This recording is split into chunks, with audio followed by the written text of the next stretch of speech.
نحمده ونصلي على رسوله الكريم أما بعد فأعوذ بالله من الشيطان الرجيم بسم الله الرحمن الرحيم اللهم صل على محمد وعلى آل محمد كما صليت على إبراهيم وعلى آل إبراهيم إنك حميد مجيد اللهم بارك على محمد وعلى آل محمد كما باركت على إبراهيم وعلى آل إبراهيم إنك حميد مجيد سبحان الله والحمد لله ولا إله إلا الله والله أكبر ولا حول ولا قوة إلا بالله العلي العظيم۔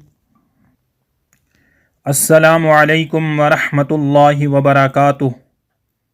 مجھے امید ہے کہ آپ سبھی حضرات اللہ کے فضل و کرم سے عافیت سے ہوں گے۔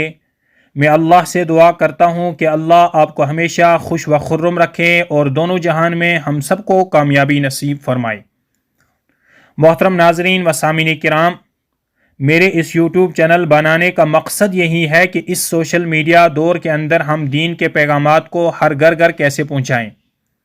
آپ سے گزارش ہے کہ آپ میرے اس یوٹیوب چینل جو کہ آپ کو سکرین پر دکھائی دے رہا ہے، اسلامی معلومات کا مجموعہ، اس چینل کو آپ سبسکرائب کریں، نوٹیفیکیشن کے بٹن پر بھی کلک کریں تاکہ آنے والے ویڈیوز کے پیغامات آپ کو آسانی سے موصول ہوتے رہیں۔ کمنٹ میں اپنی رائے کا اظہار بھی کریں اور اس ویڈیو کو لائک بھی کریں۔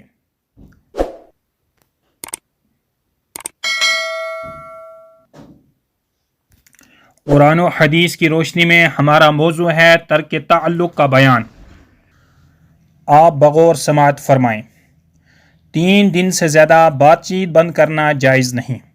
حضرت انس رضی اللہ تعالی عنہ سے روایت ہے کہ حضور اقدس صلی اللہ علیہ وسلم نے ارشاد فرمایا کہ تم لوگ آپس میں کسی سے رشتہ اور دوستی نہ توڑو، نہ ایک دوسرے سے پیٹھ پھیرو، نہ آپس میں کسی سے بغض رکھو، اس طرح کی دشمنی پیدا کرنے والے اسباب سے بچو، نہ آپس میں کسی سے جلن رکھو، بلکہ سب کے سب اللہ کے بندے اور باہی باہی بن کر رہو۔ کسی مسلمان کے لیے جائز نہیں ہے کہ وہ اپنے باہی نسبی رشتہ دار یا دوست سے 3 دن سے زیادہ بات چیت چھوڑ دے۔ ٹوٹے ہوئے تعلق بحال کرنے میں پہل کرنے کی فضیلت۔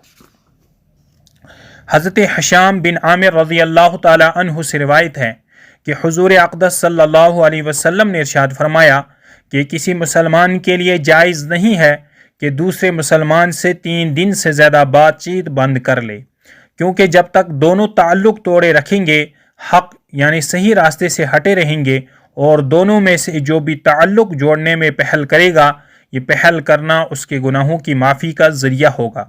ایک روایت میں ہے کہ دونوں میں بہتر وہ شخص ہوگا جو سلام میں پہل کرے، اور اگر ایک نے پہل کر کے دوسرے کو سلام کیا مگر دوسرے نے اس کا سلام قبول نہیں کیا اور جواب نہیں دیا، تو فرشتے اس کے سلام کا جواب دیں گے اور دوسرے کو شیطان جواب دے گا، یعنی اس پر شیطان مسلط ہو جائے گا، اور اگر دونوں اسی طرح ترک کے تعلق کے ساتھ دنیا سے چلے گئے تو دونوں میں سے کوئی بھی جنت میں نہیں جائے گا۔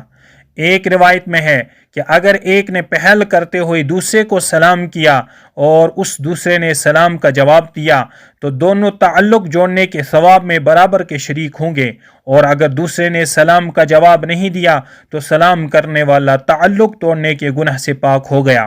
اب تعلق توڑنے کا سارا گناہ اس دوسرے شخص کو ہوگا جس نے سلام کا جواب نہیں دیا۔ سال بھر تک ترک سلام و کلام کی وعید۔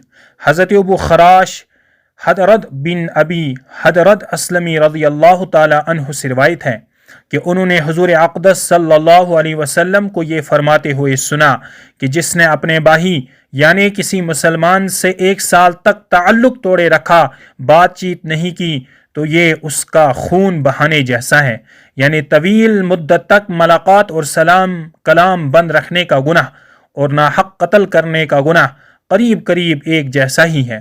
دوسری حدیث میں حضرت فضالہ بن عبید رضی اللہ تعالی عنہ سے روایت ہے کہ حضور اقدس صلی اللہ علیہ وسلم نے ارشاد فرمایا کہ جس نے اپنے باہی یعنی کسی مسلمان رشتہ دار یا دوست سے 3 دن سے زیادہ ملنا جلنا اور سلام کلام بند رکھا، پھر وہ اسی حالت میں بغیر توبہ کیے مر گیا تو جہنم کی آگ میں جائے گا، البتہ اگر اللہ جل شانہ کی رحمت شامل حال ہو جائے تو اور بات ہے۔ محترم ناظرین و سامعین کرام، ان احادیث مبارکہ میں سلام کا ذکر آیا ہے۔ میں نے سلام کے اوپر 4 ایڈیوز مکمل تیار کیے ہیں، ان کا میں نے لنک ڈسکرپشن میں ڈال دیا ہے، آپ کلک کر کے سماعت ضرور فرمائیں۔ اس مختصر سی ایڈیو کو یہیں پر مکمل کرتے ہیں۔ دینی پیغامات کو سننے کے لیے آپ اس چینل کو سبسکرائب کریں، کمنٹ کریں اور اس ایڈیو کو لائک بھی کریں۔ دیجیے شفیق الاسلام کو اجازت۔ السلام علیکم ورحمۃ اللہ وبرکاتہ، وآخر دعوانا ان الحمد للہ رب العالمین۔